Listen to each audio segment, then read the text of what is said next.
I want to talk about JoJo's. So we just went through the crash course in JoJo's, we went through the basic plots and some of the key references, and I realized I didn't actually get a chance to just talk about my opinions on each part. So, thus the next X amount of minutes. This isn't really planned or scripted, I'm just kind of shooting from the hip. So we're gonna go through each part one by one, and then at the end, I'm gonna do a quick ranking on where I place each of the JoJo's parts, and then we'll slap that right at the end of the video. Yeah, so these are very much raw thoughts coming out. I'm not scripting or planning anything out, so if I say something that's wrong, it's probably just wrong. Apologies in advance. You can fix me in the comments, I'll thumbs up you, I'll favorite you. So, yeah, I really got nothing else to say. Let's crack in. Let's do part one. Phantom Blood. I remember going through Phantom Blood the first time, and this was the first time I was going through JoJo's. And Phantom Blood was a weird beast in that I kind of understood what JoJo's was from the greater context of like internet meme culture. I'm like, JoJo's is this very out there, very extravagant, meme-y kind of thing. And Phantom Blood really starts quite demurely in contrast. And honestly, on subsequent viewings, I really like it. I think it's actually a lot better than people give it credit for. And a big part of that is that it's short. Like, it's only, 30, 40 chapters, and it is just to the point. The only really, I guess, filler-y part is the fight with Tarkus and Bruford, but apart from that, it's just, hey, here's Dio, here's Jonathan, he's now a vampire, sick, alright, let's go kill him, sweet as, and then bam, stabbed, gone, oh, he's back, bam, stabbed, boom, he's back again, and that's it, that's the whole part. And I think that is probably my favorite thing that JoJo's does. If JoJo's can do this, then I will be very happy, and that is just be concise in the story that you're telling. Some of the parts, they go for too long, let's be honest. They go for quite a while, and you get to a point and you're like, I just want them to hit that final battle. And the Araki is just taking me on this beautiful journey, and I feel like I am circling the mountain instead of just, cutting straight across it and getting to the finish line. And for some people that really enjoy that, for me, I find it really tedious. So yeah, Phantom Blood, it gets to the point, and I really appreciate what Araki has done there. JoJo and Dio is great, the dynamic between them and the fact that their history and connection actually plays a role through the whole story. Not many of the early JoJo's parts have a strong grounding. You take Joseph's story, he really doesn't have much of a background, and you take Jotaro's story, he doesn't really have much of a background. And then you go to part 4 and still there's not really much of a background. In Phantom Blood, we get to take that journey, we get to start with some of the background, and we get to live through that background. So when we get to the battles, there is actually some emotion behind it. So yes, the dynamic between them is actually really interesting. And yeah, Dio's an absolute monster, but it takes a while to get there, he's a dickhead at the start, he's a dickhead at the end. But there's the point when he becomes a vampire where he turns completely evil, and that's interesting. That's an interesting story. And I guess another part of that is that it makes the story feel a lot more aligned. Everything builds into the next thing. It's not, there's one stand battle and then that's completely irrelevant. Now let's move on to the next stand battle. And then, now that's finished. That's completely irrelevant. Let's go to the next stand battle. Everything more or less builds into the next fight. In saying that, I don't know if I would start someone into JoJo's. I don't know if I would introduce JoJo's to someone at part 1. And I know purists will hate me for that, but what JoJo's sort of became in the culture around JoJo's is really far divorced from what part 1 was. Because part 1 is this much more horror element with some weird spookiness thrown in, like, Jonathan holding the rock, or Zeppeli punching the frog. And then those sort of scenes are what JoJo's kind of became in part 3 and onwards. Part 1 is more this horror aspect. There's Dio in the castle and where he turns that mother into a vampire and she eats her baby. That's horrible, that's horrifying, and that's what part 1 is. It's this scary, bloody mess. It's also, it's lighthearted with it, but it's still, there's a horror angle. If you look up the tags for them, on manga readers and stuff, you'll always find it's horror in there, and then you get to part 3 onwards and, that tag's gone. It's this madness that is JoJo's. So yeah, I don't know if I'd start someone on part 1 just because it's bizarre. It's not exactly what... It is JoJo's, but it's not JoJo's, Part 1, surprisingly good. I would rate it probably higher than other people would, because I think just the fact that it is a tighter story, it is much quicker getting to its point, and it doesn't really waffle around too much and, for want of a better term, waste your time with some of the side content. And for that, part 1's really good. Phantom Blood, nice. Part 2, Battle Tendency, and I have to admit, I really like battle tendency. So when I was reading through for the first time, part 1 didn't really get me on board for JoJo's, and then part 2 started to sell me. I was starting to understand why people were so crazy about this series, because part 2 was just a lot of fun. Joseph is also one of, if not my favorite JoJo. I think out of all of the 8 parts, Joseph is the only one who is having an absolute blast. He is enjoying the journey, and that makes him just so much fun to follow. I think when I look at JoJo's, I was kind of expecting some absolute randomness and some more bizarreness, I guess, out of the main hero. And Jonathan in part 1 didn't really show that, and then part 2 comes along, and Joseph is just kind of insane. And I love that. This is exactly what I want, and he is just so much fun to follow because of that. There is some really great moments, like when he shoots cars up into space and then he is just smiling like this was all my plan, or when he pulls out the Tommy gun and he's shooting up Straight-So in the cafe and he's just crying. This was everything I wanted out of JoJo, and this was absolute wish fulfillment. So I think Joseph for me is a big part about why I really love this part. Yes, there are a lot of downsides to this part too. I think Caesar's backstory and the connection between him and JoJo is really underdeveloped, as a lot of the characters in the first couple of parts of JoJo's, let's be honest. And what are the other downsides? The villains are definitely some of the more stale ones out of the lot. It's this case of you're not coming up against a villain, you're coming up against a force. Like, besides what Wamu being all, oh, I will fight you and I'm an honorable warrior. Besides that, there's really nothing to the villains. They're just tough people. And, that doesn't really make an interesting villain. This also begins the weird horniness of JoJo's, with Joseph looking in on his mum through the keyhole. It's not for me, but I gotta respect Araki for keeping the weird horny stuff in right through to part 8. He's a man of vision and he will follow through, so good on him, I guess. Part 2. The main plot, the Redstone of Asia, I think that was really good. I think I think Araki built upon what he had done in part 1. He'd found the vampires and the stone mask, and he was like, how can I make this bigger than last time? How can I up the stakes? How can I up the ante? And he found a way to do it and make it work.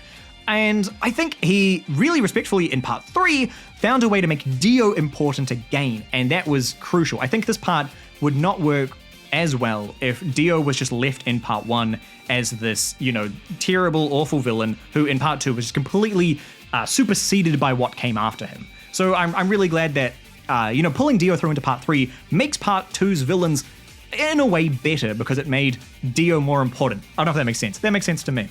But yeah, besides that, the Pillar Men aren't very interesting.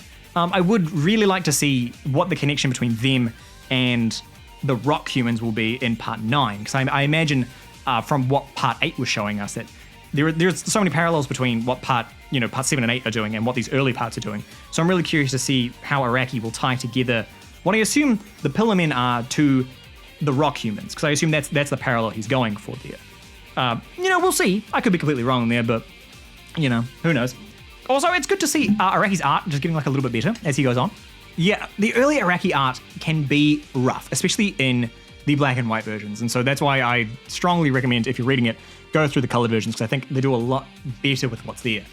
But yeah, it's getting better, and I think it really peaks around, 6 and 7. So it's still got a way to go. And if you're coming from part 6 and 7, then it is a step down, but it's not bad by any means. That being said, part 2. A lot of fun. Really enjoyed part 2. Also, the theme music, the theme song of part 2 in the animation, I love this song. Hot damn. This is so good. This just hypes me up. This hypes me up so much. Like, I'm so ready to go for part 2 with this music going. Stardust Crusaders. Where do you even start with Stardust? Let's go with stands. Stands are a great addition to JoJo's. I love stands. I think stands kind of made JoJo what it was. There is all the craziness and wackiness of JoJo's, yes, but stands kind of are the defining part of JoJo's as you go on. And yes, they absolutely make Hamon irrelevant, but it's a fun battle system. What Araki's basically done is got 2 action figures and gone, this one has XYZ powers and this one has ABC powers. Let me just smash them together until the good guy wins. And I know people might disagree with me on this, but yeah, there's not really a lot of rules. I know they try to have some rules in this part, and they try to enforce them, and it doesn't really work. So sometimes you can hurt a stand and it hurts the user, and sometimes it doesn't. Or, someone will come in on their intro battle, like Kakyoin's first battle, and he'll have some power that he just never has again, like when he's cutting JoJo with the painting, or how good Polnareff is in his first fight versus, every other fight subsequent. But that's just, I guess, part and parcel of what JoJo's was. The one that always gets me is when they shrink their stands to go inside Joseph's ear, and then it's just never brought up again. They're just never brought up again. We can just shrink our stands and hide them in someone's brain. There's a lot of uses for that. You could probably just instantly kill someone with that. Just sneak them into the brain and just, shoot them with the Emerald Splash, and they die. But I guess we'll just never use it again, as a lot of JoJo's powers does. Or when they just start flying at the end. Bringing Dio back was great. I think that was a brilliant choice. Dio's a rad villain, especially in here. You don't really see him for most of it, and he's really imposing, and it makes the journey to get to him really interesting, because you're seeing all these people with these crazy powers, and you're like, Dio is even stronger than this, and it builds him up and builds him up. As for the journey itself, my first time reading through this, I found this part excruciatingly long, because like I said in part 1, I really like a story that's, it doesn't waffle around. You get to the end point. You have an end point, and you don't really muck around getting to there. But part 3 is the definition of mucking around.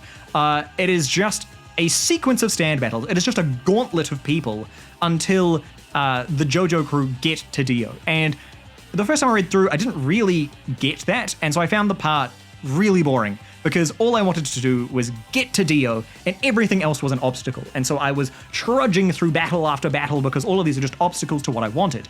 And then on the read through, I had so much more fun, because this is what part 3 is. Part 3 is the battles. It is just a series of 1v1 fights, or grouped on 1 fights, and beyond that, nothing really happens. I really like that. I think it works for part 3. Because you're bringing in stands, you're playing around with them, seeing how they work, and this is a sort of gauntlet style is a perfect way to do that, because Araki is like, I don't really want to play around with the character motivations, I don't really want to do all this tawdry character stuff, I don't want to invent backgrounds, I'm just going to play around with my action figures and smash them together for a while. And it worked. It's a lot of fun. It's a really fun part. It's got a bunch of crazy, wacky moments, which this is what I love about JoJo's. This is parts that I really love. I love the wackiness of it. And this really revels in it. So yeah, I really enjoyed part 3. A lot more than I was expecting, to be honest. One thing I do have to discredit this part for is that while the series of stand battles kind of works, because that's what the part is, it's when they get to Egypt, when the stand battles change, and it's, you've beaten all of these guys, now Dio has sent out 12 more. These are the elite cabal of Dio's crew, and they're going to come out and battle you now. And I was like, really? Like, do we need another gauntlet of battles? I know some of them are kind of the best in the series, like when Darby the Gambler. Darby the Gambler's great, but some of the other ones you're like, do we really need this? I mean, the Pet Shop fight is awesome, but I just want to, I want to get to Dio. And yes, so that I did not so much enjoy, but I think part 3 really captures lightning in a bottle of how to make a stand battle gauntlet work. And I think beyond part 3, I don't really think it works as well. It's tried to get in part 5, and I don't think part 5 achieves it as well as part 3 does. Because I think it's almost played out. And part 3's main goal is broad enough that it works. It's just get to Dio. And once they get to Dio, it's just kill him. So yeah, part 3, hoo-ha. Part 3, much better. Much better than I was expecting. Going through, much more enjoyed on the subsequent read. Yeah, not too bad. Let's keep going. Part 4. What's part 4 called? Diamond is Unbreakable. Yes, okay. Part 4. This might be a bit blasphemous to some, but I am not a huge fan of part 4.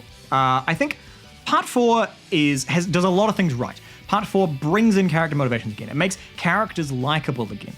Araki actually decides to put some effort into the characters, for which I can only vehemently thank him, because it is great to have that. And it is great to have stand users again who aren't, every single one of them is not a villain.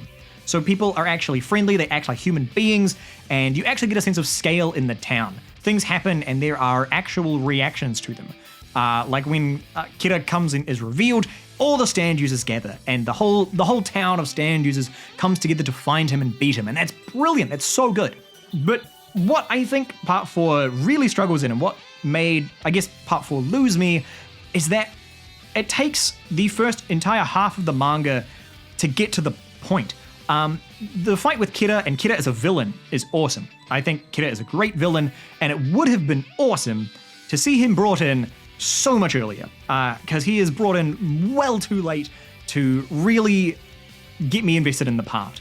And I think the second half of Part 4 is really good. The first half of Part 4 is, I don't want to say aimless, because that sounds really negative, but it feels a bit aimless. So in the first half, it's all tracking down this arrow and all the stand users that it's creating, and there's Electro is kind of the main villain of it.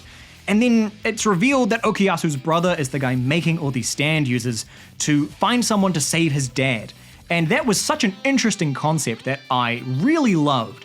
It was horrifying to see it completely dropped and it never being brought up again. I think that's something that Part 4 does struggle with as well, is that it introduces something and then never comes back to it. So for example, Okuyasu's dad has been like torn apart by the flesh blood, and he's turned into this horrible monster man who can't even articulate that he just wants to build this photo back together. Okuyasu never brings it up again. His dad is just left like that for the rest of the series. Or the Josuke backstory, that's what I'm thinking of. The Josuke backstory, where so many people think time travel must be involved or that it was planned, and then just nothing comes of it through the whole thing. And that is such a bold choice. And so I can understand some people really enjoying that like seeds have been planted, but not everything gets to sprout, you know? For me, what it did was show this big, to put it in, I guess, what's the dude's name? Guy who did the bad Star Wars movies, J.J. Abrams. So it's like a mystery box. Like he's pulled my attention to this thing. What could be in the mystery box? Who is this person who was covered in blood in a school uniform with that hair that Josuke has styled himself after? And why was he there to help Josuke's mother? And then it never is brought up again. And it frustrates the hell out of me because that was such an interesting concept, and it puts this idea in the back of your mind that this is important. This is something you need to remember and hang on to, and then it's never brought up again, just like Okuyasu's dad. It's something that's important, but never brought up again. And so it's one of those things that frustrates me in a series, that I'm reading something and the author is telling me to, or unintentionally telling me to pick up on these things and learn about these things, and then it's not important later on. But flipping back to the good stuff, it's great to see Part 4 actually have some real people, you know? These characters behave like characters. They do things that are in their best interest. Like when you see Shigichi? When you see the Harvest Kid, stealing things and acting all greedy, he's being a real dickhead, and you're like, well, that's what kids are like. And then when he dies, it's actually quite sad. I think the anime lands that moment really well. You take this kid who, a few minutes ago you really hated, and then you put him up against the villain. You're like, oh, no, I actually kind of feel for this guy now. He just wants to save his mum and dad. And that's really sweet, and it makes the villain more villainous. And that's certainly a part that Part 4 does well, is that Kira is a good villain. He has crazy powers, he has things that work in the story, and he uses elements in the story to further his power. Like when he changes his appearance with the cosmetic surgeon stand, or when he gets his stand upgraded, that's so good. It's taking elements of the story and using them to further his own power. It's taking those things that Araki told us to remember and then using them again. The ones that he actually decides to use again. So yeah, the first half of JoJo's, right up until Rohan and Koichi. Oh, I didn't mention Rohan. Rohan. I know people really like Rohan, and honestly, I never really got it. I don't enjoy Rohan as a character. He's just, another character of JoJo's. He has, I guess, more development than some of the other ones, and he has more of a character than some of the other ones. But some people, I don't know. Araki says he's also like one of his favorites, and I never really understood why. He has this awesome stand power. Don't get me wrong, like the stand power is bloody sweet. And when he's hanging out with Cheap Trick, and the Cheap Trick guy's like scuttling around his house, I loved that. But I never really got Rohan as like this amazing character that people just, this is like peak characterization of JoJo's. I guess up until Part 4, he might be in retrospect. Because, yeah, there aren't a lot of really like well-developed, this is my personality of JoJo's, instead of just, I'm stoic angry boy, or I'm goofy swordman. So yeah, okay, maybe I do understand why people like Rohan so much. But yeah, for me, I never really got into him that much. I think Koichi is like a lot more interesting. I think he's way cooler. That's just me. So yeah, part 4, up until they get to when Rohan and Koichi go to see Raimi and the evil alleyway, everything up until then feels unimportant because it's what's after that that is really the juicy parts of part 4. It's hunting down Kira and when he changes and his new power and everyone sort of coming together to beat this murderous villain. That is peak part 4 to me. And for that, I understand why people love it so much, because that part of part 4 is just really good. It's just, the first half that really lets this part down as a whole. Man, that ended on a bummer. Let's go to part 5. Speaking of bummers, I don't like part 5. That was a bit of an inflammatory way to start. Part 5 is not for me. I think the setting of part 5 is maybe my favorite part. I think Venice is beautiful, and some of the shots, especially in the anime, what they do is just, it's great. But the main plot and the main through line of part 5 is really not for me. So part 4 decided to bring back some of the character stuff and make characters important again. And then part 5 feels like a step backwards into what part 3 was doing with the gauntlet of stand battles until we finally reached the goal. In part 3 that kind of worked because, it was new and it was fresh, and then part 5 is doing a similar thing, and after part 4 it just doesn't feel like it works. Where part 3 was defined by the gauntlet of stand battles, part 5 kind of tries to do the same thing, where the plot is just that sequence of stand battles, but also including this overarching plot to get to Diavolo and sort of the history around him and Trish and who is he. And so for the first 2/3, we are chasing down Diavolo to go drop off Trish, and then we get there and this is building to be some sort of climax. And then we do the part 3 thing again of, no, there's a whole nother sequence of battles you need to do before we actually get to the final showdown. And it makes part 5 feel really long to me and makes it not enjoyable. And I think this expands into the characters as well. So part 4 made characters important again, but part 5, I found myself not really enjoying any of the characters. So yeah, part 2 with Joseph is fantastic because I love Joseph and I love the big goofy JoJo's. And then Giorno is really flat. He has this dream to stop the drug trafficking and take over the gang, and he is just very serious about his goal, and it's not fun to follow for me. It's a much more serious journey this time around. So parts 2 through 4 definitely skewed towards a more bizarre direction after part 1, and then part 5 kind of steps back into that more serious tone and tries to make it work again, and I don't really enjoy that in my JoJo's.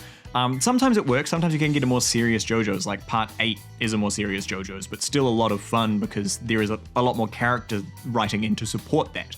But part 5, I personally don't feel like it has that support needed to really pay it off. On the plus side, there are good things to this part, as there are with all parts. Seeing Polnareff come back, that was awesome. Sad to see him go out so cleanly. The weird stuff around Bucciarati being dead the whole time, like he just dies and then decides to not be dead until the end of the series. I mean, cool. Never really. This is like the part 4 stuff that's never really explained, and you'd expect an explanation at some point, but no, it's just he just decided not to die. Cool. And this is where I think the stands really start getting to the edge of absurdity, to the edge of, oh no, this makes sense and I can understand. This guy can, swing a sword. This guy has a gun. This guy can heal things that he punches. And now it's, I can create life from the things I hit. And if you hit the things I made live, then it hits you instead. And I can also, when I power up, make sure that you turn into this reality where you die again and again as you incarnate into a million realities. And that really kind of defines the later stage JoJo's with these really complicated final stand powers, which honestly, I kind of do like, so I gotta credit part 5 for that. But what I do need to mention is part 6 making Giorno just seem so much less important. So a big part of Giorno's personality is that he's the son of Dio, and that is such a big deal, such a left hook to start this arc. Oh, Dio had a son, oh my gosh, what's he gonna be like? And then part 6 introduces, oh no, he had like 5 of them. Like, Giorno's no big, you know? And yeah, that kind of sucks. Part 6 takes away some of the stuff that made part 5 enjoyable. Having Giorno as Dio's son and that as a unique thing was interesting, and an interesting thing to follow through the arc, and then, yeah, part 6 just takes that away. So yeah, part 5, it's not for me. I don't enjoy the characters. I think the stand battles get to a point where it's just frustrating to get to the ending, and overall, yeah, just didn't really enjoy it that much. The art is also getting to the point where it's very cluttered and very hard to follow. And again, this is why I 100% recommend the colored versions to sort of pass what is going on. But anyways, part 6 is definitely a step up in the art department. So part 6. Stone Ocean is it's a very standard JoJo part. I have really no strong opinions on part 6 as a whole because, you know, there's not really too much to complain about, nor is there too much to praise, I think. Maybe we should start with the ending, because the ending is bonkers, and I really like how the ending is handled and how it sets up the next 2 parts. So the ending with the world reset, and I know it might be a world reset or a world renege back to what it was or whatever. The world changes and Irene is born in this new world where Dio's plans have been like well and truly conquered. It's nice to have the through line of what all the other parts have been about sort of closed off, and then Araki can start playing around with some new ideas in that new universe, and I think part 6 actually handles that closing quite nicely. Jotaro's back, and it ties back into part 3 with the book that Dio had written, and I guess it kind of ties back to part 5 with the Sons of Dio, but I think it handles this passover from the through line of parts 1 through 5 into this new universe really well. I think it handles that quite nicely. One of the things that I get really nervous about with sequels is when they bring in some of the characters from the original and then nerf them to hell. So seeing Jotaro brought back and him, I guess, being very overtly respected in this, he's incredibly powerful. He's still like, oh my gosh, this is Jotaro. Like, he could screw up everything because he's just the absolute champ. It is really nice having that brought back in and not, you know, how Joseph was treated in part 3, not at all salty about that. So yeah, the ending is good. I think it works well at what it was trying to close off, and I think it does so successfully. As for the rest of the story, I do find that it gets a bit, it gets a bit aimless. There is this plan to get back the 2 discs of Jotaro, and then beyond that, there doesn't really feel like a natural through line to get all of these things into the final battle.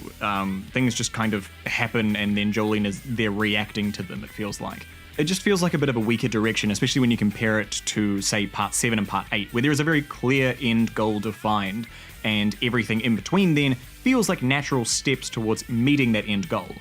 Whereas in part 6, it's just the kind of things that happen and, oh, cool, this kind of stumbled my way into something that I needed. Yeah, nothing really else to say. Part 6 doesn't really leave much of a strong impression in me. It just kind of happened. Jolion's part is fine. It's just more JoJo's, really. Nothing terribly, you know, polarizing about what it does. So, yeah, that's really it. Let's do part 7. Let's do the big one. Steel Ball Run. Okay, now I'll have some actual opinions.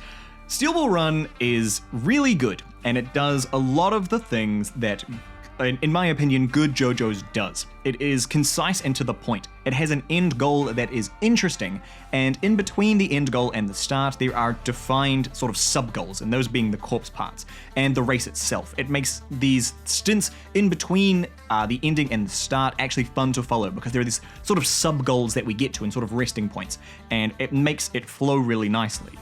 The character writing from part 4 is actually brought through and developed and made so much stronger this time. It gives the JoJo a history and makes it important. It even gives Zeppeli a history and makes that really important to the story as well.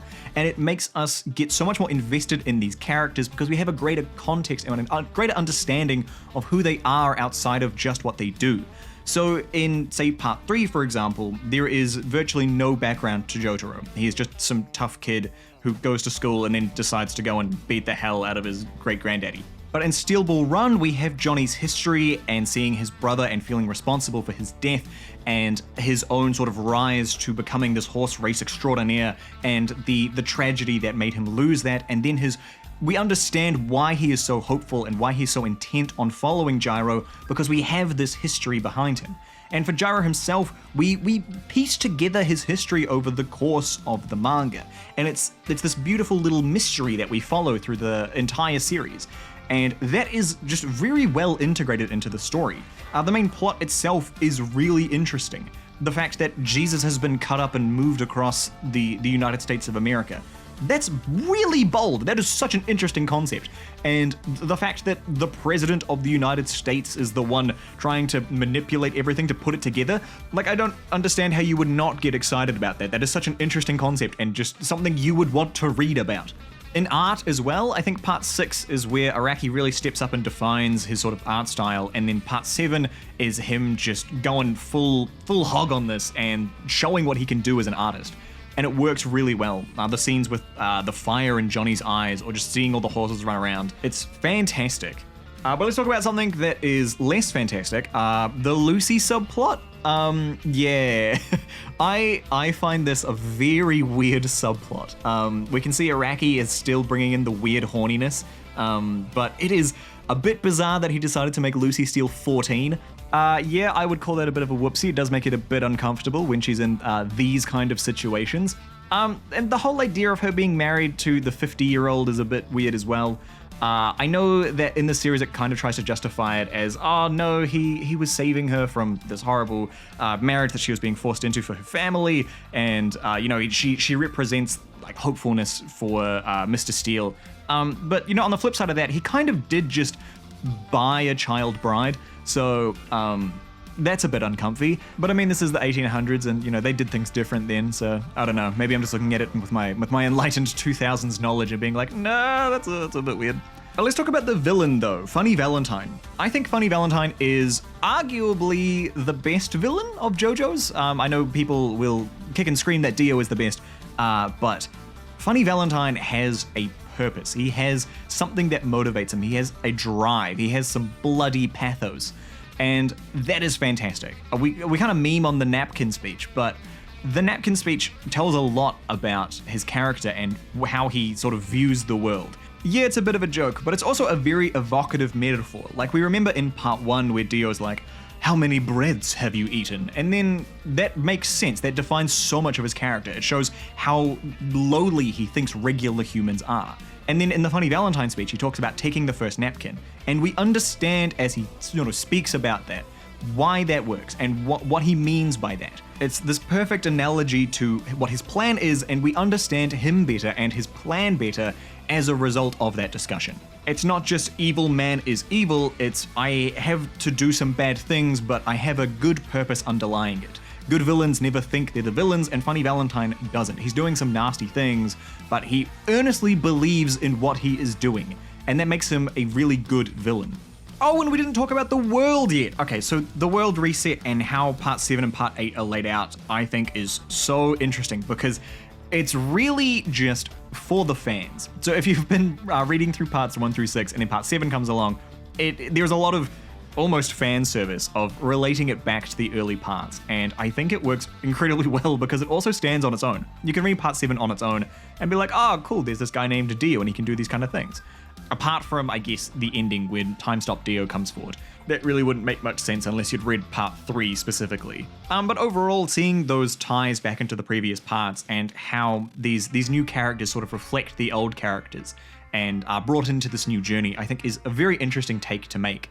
As a fan of JoJo, it gives you a lot of things to sort of pick up on and relate back to. I think part 8 does this a little bit better with the kiddo stuff, but part 7 kind of sets that framework and it's really good to follow. So yeah, Steel Ball Run, what can I say? It slaps. It just absolutely slaps. It's really good. Some of the B-plot stuff with Lucy can be a bit weird, but having the characters who actually have some history and some motivations behind them, having a villain who is overtly villainous, but also some good intentions behind him makes him fantastic to follow. The race itself, which frames the whole series, is so fun to follow because it gives you these little sub-goals to the bigger goal at the end of the journey. And then almost that kind of fan service ending with Dio coming back in, it still kind of works from just the world that has been set up. And overall, it's just, yeah, it's great. It's great. Let's go to part 8. Alrighty, JoJolion. I think JoJolion is the definition of a mixed bag. I think the first half of JoJolion is fantastic and possibly peak JoJo's, like it's that good. And then the second half, it really drops the ball on all of the things that the first half sets up. So in JoJolion, we're following Josuke's story and sort of uncovering his history of when he was Josafume and Kira, and all of that history and mystery is kind of resolved by the halfway point. And then from the halfway point onwards, it's following, I guess, kind of what the main plot of JoJolion is, which is to find the Rokakaka plant. The first half is awesome, seeing all the small clues to Kira, and when they go into his apartment and you see the Mona Lisa on the wall, or the hand, or the jar full of fingernails, and us as the reader, we're like, oh, we know who this guy probably was. And then there's a girl in his bathtub and you're like, oh no, Josuke used to be this horrible villainous person.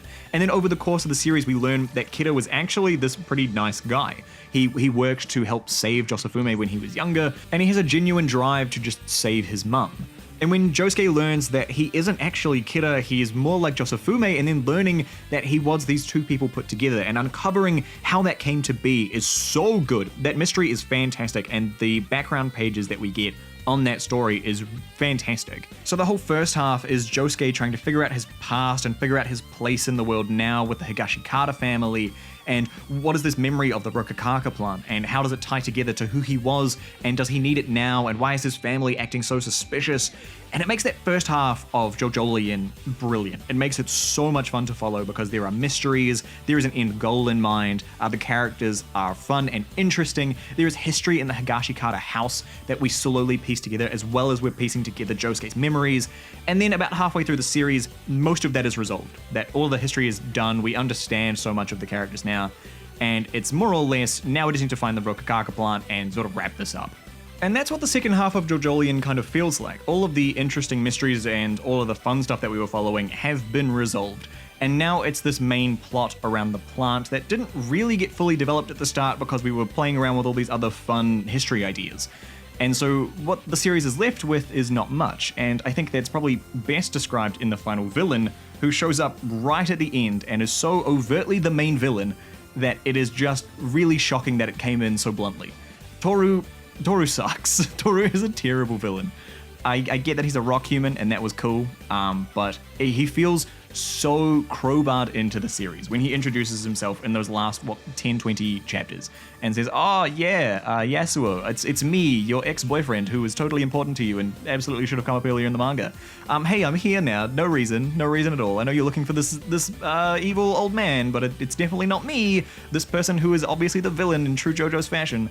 So then things just kind of escalate with Toru, and then the Higashikata kids are freaking out that Jobin has kind of turned against them, even though a very brief discussion about, hey, I just want to graft this and make new plants would solve everyone's problems and make everyone happy, but no, they just don't have a discussion. They just kind of keep making things worse and worse until eventually people start dying. And in the first half, the series did a great job of making characters, I guess, act out of their own motivations, and then in the second half, it's still there, but they do it much less intelligently.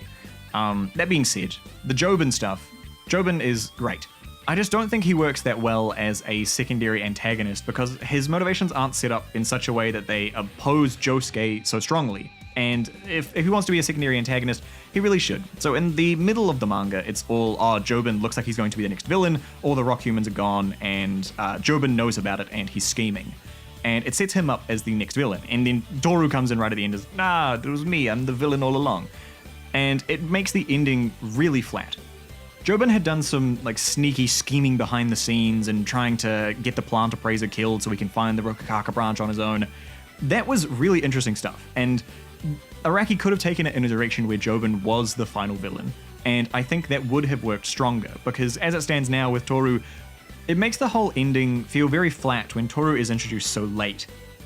So JoJolion, it's really good. I think it's a very strong JoJo's part. It's just the ending falls a lot flatter than the first half would lead you to expect.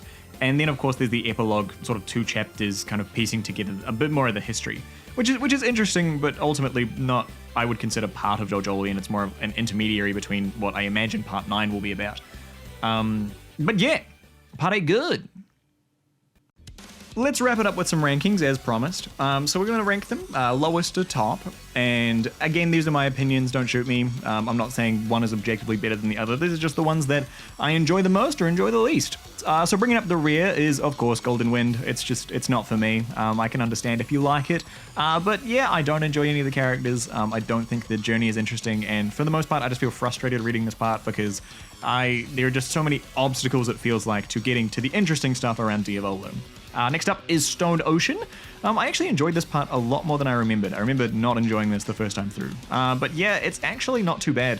It just doesn't have a lot of good stuff going for it either, so yeah, it ends up down here. Part 6 is Part 1. I actually found Part 1 to be a lot better than I was expecting. But still, in the scope of JoJo's, it falls much shorter of some of the other spots. I really appreciate it being much more concise in its story as compared to the other parts. If this had run another like 100 or plus pages, then this would have absolutely been at the bottom of the pile. But since it is so short and it is so to the point, it claims a strong number 6. Okay, number 5, and I know you're probably going to shoot me for this, but its Diamond is Unbreakable. I'm just not a huge fan of Part 4. I think it's a fine part, but it takes half of the entire runtime to get to the actual villain, and the second half is great, and I really like the second half. But the first half is just it's the slice of life stuff that I didn't really want from my JoJo's, and having some major plots like Okuyasu's dad, or how they never used Joseph's power to track anyone down, or the history with Josuke when he was sick as a baby never coming back in. I think it would have worked much better with just the second half, but yeah, that's just my opinion. Let's keep going. Number 4, okay, so this is where they all kind of get really close because these are all parts I really quite enjoy. Claiming number 4 is JoJolion. I liked JoJolion a lot. I think JoJolion is really good. The mystery of Josuke is really engaging, and it's amazing to see how far Araki has developed as an artist. Some of those panels are really gorgeous, but it's the second half and the final villain that is incredibly flat after having given us so much good stuff in Part 7 around the villain that makes JoJolion fall a bit short for me. Alright, number 3 is, funnily enough, Part 3. This is quintessential JoJo's for me. If I think of JoJo's as a series, this will always be the part I think about. Stans are in, Dio's back, Joseph's back, and I think this, more than any other part potentially, lives up to the title of a bizarre adventure. There is somewhere that they're going, weird things are happening on the way, and as long as you can sort of get the idea that this part isn't really a story of getting to Dio, this story is not really so much of a story as it is just a series of stand battles. I think in understanding that, this part has become a lot more entertaining, a lot more enjoyable for me. Also, funnily enough, Part 2 is the number 2 spot. I will always have a soft spot for Battle Tendency, and that is purely for Joseph Joestar. I love Joseph Joestar. He is such an asshole, but he is an entertaining asshole. I think he is having so much fun in this part that it makes it just a delight to follow. Which leaves us, of course, with the top spot, and yeah, this is a pretty stock standard opinion, but my favorite JoJo's part is Steel Ball Run. What can I say? It's just the one I enjoy the most. The alternate reality stuff works so well, especially after you've invested your time into the previous 6 parts, but it also tells on its own this really compelling story with histories and characters that are important and a good villain, and everything comes together in just the perfect way to make Part 7 easily the best JoJo's part for me. I understand why so many people hold it in such high regard because, yeah, if you want to get someone into JoJo's, I would honestly consider starting them here because it's just fantastic. With that, I think that will wrap us up. Thanks for sticking around through all my inane ramblings on just kind of talking about JoJo's. After going through all of those other parts, I just realized I wanted to just kind of waffle on about JoJo's and talk about it for a bit more. So here we are. This has been real chill. It's a very much a different video as compared to what else is on the channel at the moment, so cheers for sticking around. Next up, we're going to do something about stands. I'm thinking of ranking all of the stands in JoJo's, and there's like so many of them. Should be good. Anyways, leave us your thoughts in the comments on what your favorite parts are and why you like them so much. I know you'll most likely have different opinions to me, and that's awesome. I love that about manga. We can just have so many different opinions, and like, my opinions aren't correct, they're just an opinion. So, you know, if yours is different, that's awesome. If you really liked the Lucy Steele subplot, that's cool, man. It's not for me, but I'm glad you could find enjoyment in that. Yeah. So that'll do us for today. Thanks for watching. This has been CG, and I will see you G's in the next one.